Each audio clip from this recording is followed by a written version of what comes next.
Merhaba Hevalno. Hum bixeyratın ser kanalımın. Merhaba arkadaşlar. Hoş geldiniz kanalıma. Kaldığımız yerden devam ediyoruz. Hala birinci ünitedeyiz. Em zimane xanas bikin. Yani dilimizi öğrenelim. Çalakiya yek. Yani birinci etkinlik. Naven hecmaren jirin. Bibejin o binevisin. Aşağıdaki sayıları söyleyin ve yazın. Biz sadece söyleyelim. Zamanımız çok almasın. Şeş, heşt, biz dersi ederiz de sezde, se, sıfır, dozde, hecde, bazde, çarde, yek, benç, ne, heft, çar, bist, şanzde, yanzde, hevde, nozde, de, dü ya da düdü derler. Devam edelim. Çalakiya dü yani ikinci etkinlik. Ji sıfırı hatta sedi bijmerin u navên hecmarên jêrên jî hevalên xwe bipirsin.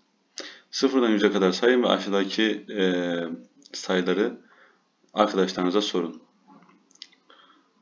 Okuyalım. 21, 27, 34, 36, 47, 44, 52, 58, 61, 65, 72, 70, 80, 88, 95, 96.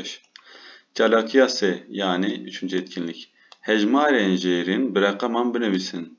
Yani aşağıdaki sayıların rakam olarak yazın. Nozde 90, dozde nozde 19 pardon.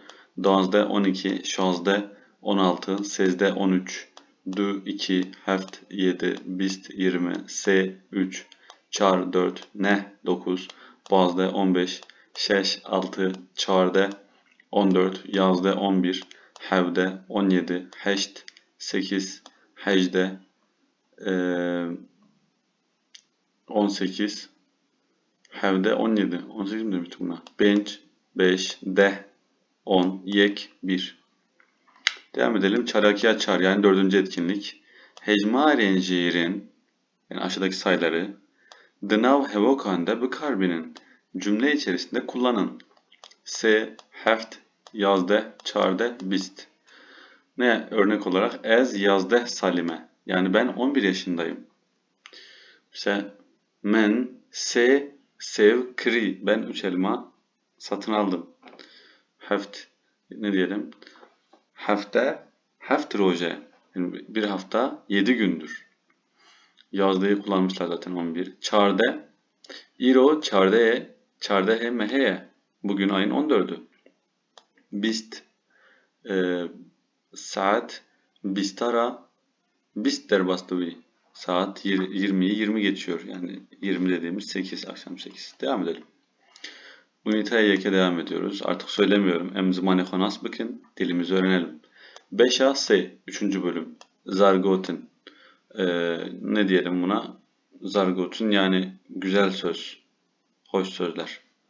Mamık yani bilmece. Vek şivane berxikan dinere li zarokan. Fêr dike hêdika zanîn û tiştikan. Ew çi ye? Yani ne diyor? Vek şivane berxikan. Kuzuların çobanı gibi. Dinere li zarokan. Çocuklara bakıyor. Fêr dike hêdika yavaşça öğretiyor. Zanîn û tiştikan.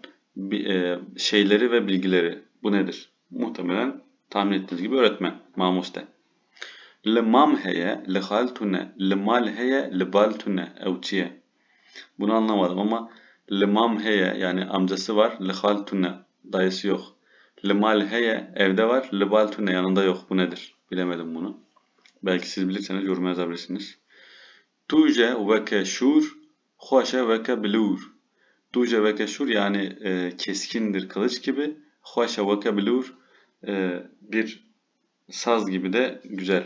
Evçiye bu nedir? Muhtemelen bu da kalemdir tahminen söylüyorum. Farklı cevaplarınız varsa yorum yazın arkadaşlar. Düdü, pekenokayak yani gülmece diyebiliriz. Birinci gülmece. Lpey aye kijan tipte yani A'dan sonra hangi harf geliyor? Öğretmen ve öğrenci arasında geçen diyalog. Mamoste li dibistane ji lezgin dipirse. Öğretmen okulda Lezgin'e soruyor. Lezgin, tu hemu tipin alfabeyi dizani. Sen alfabedeki bütün harfleri biliyor musun? Beli mamuste dizanım. Evet öğretmenim biliyorum. Edekabi beje lepey aye kican tipti. O zaman söyle bakalım A'dan sonra hangi harf geliyor? Lezgin'e cevap veriyor. Lepey tipe aye hemu tipten mamuste. A harfinden sonra bütün harfler geliyor öğretmenim. Devam edelim. Se pekenoka du. İkinci gülmece. Fermo tu bukhine. Buyur sen oku. Zemane beri gazi nameyek jigundiyek reşandi bu. Eski zamanlardan birinde kadı bir mektup göndermiş bir köylüye. Zilam yeki nexwande bu. Adam da okuma yazması olmayan biri. Digun deji tu kes peyda nekir ku karibe ve nameye bukhine. Köyde de kimse bu mektubu okuyamıyordu. Radibe diçe cem melaye gund. Köyün imamının yanına gidiyor. Dibece. Diyor ki Seyda kabı khera xwa tücümün ra ve nameye bukhine. İmam Efendi hayrına bu mektubu okuyabilir misin? Jiber ku nevis tevlehev bu nikare bu bukhine ve dibece. İmam da yazı karışık olduğu için okuyamamış ve demiş ki Bibore ez nikarim bukhuynim. Affet, üzgünüm, ben okuyamam. Zilam jid beje. Adam demiş ki tu çava nezane bukhuyni. Sen nasıl okuyamıyorsun? Ma tu şaşka haj şermnaki. Sen başındaki ne diyelim buna? İsmi aklıma gelmedi. Dolbent diyelim yani bu. Başındakinden de mi utanmıyor? Kavuk diyelim ya da. Kavuktan da mı utanmıyorsun?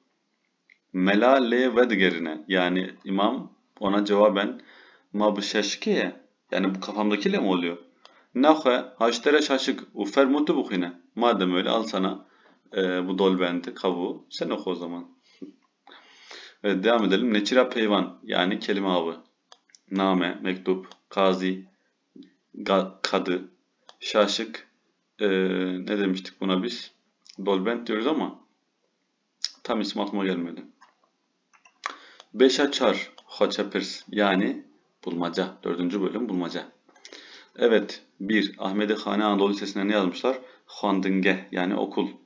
2 neymiş? Mektup yani Kürtçesi nedir? Na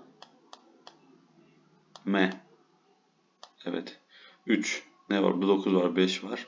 Yani sayılar Kürtçesi hecmar. Hecmar sayılar demek. 4 neymiş? Alfabedeki harfler yani harf neydi Kürtçe? Tip ama şapkalı iyi olacak. 5 neymiş? Bu isim aklıma gelmedi ama Kürtçesi neydi bunun? Biraz önce yukarıda bakın burada vardı. Şaşık. 5'e şaşık yazabiliriz yani. Şaşık. 6'ya bakalım. 6 nerede? Evet. 6. Kabak. Kabak neydi Kürtçe? Kundır. Kundır. Evet. 7 neymiş? Eşek. Eşek neydi? Hatırlarsanız. Ker. Evet. 8'e bakalım. 8 neydi bu? Tilki yani rovi. Tilki, rovi. 9 ne? Aslan. Aslan neydi? Şer. Ama bu şapkalı. Şer. 10. Ben bunu hatırlamamıştım. Karık. Karık yani neydi? Oğlak. Karık. Böylece bulmacamızı da çözmüş olduk. Siz de tekrar dönüp bakabilirsiniz. Evet, burada soru cevaplar kaldı. Daha sonra bu üniteyi bitirmiş olacağız. Soru cevapları da bir sonraki videomuzda yapalım. Biraz uzun süreceğe benziyor. Şimdi kendinize iyi bakın. Bir sonraki videoda görüşmek üzere.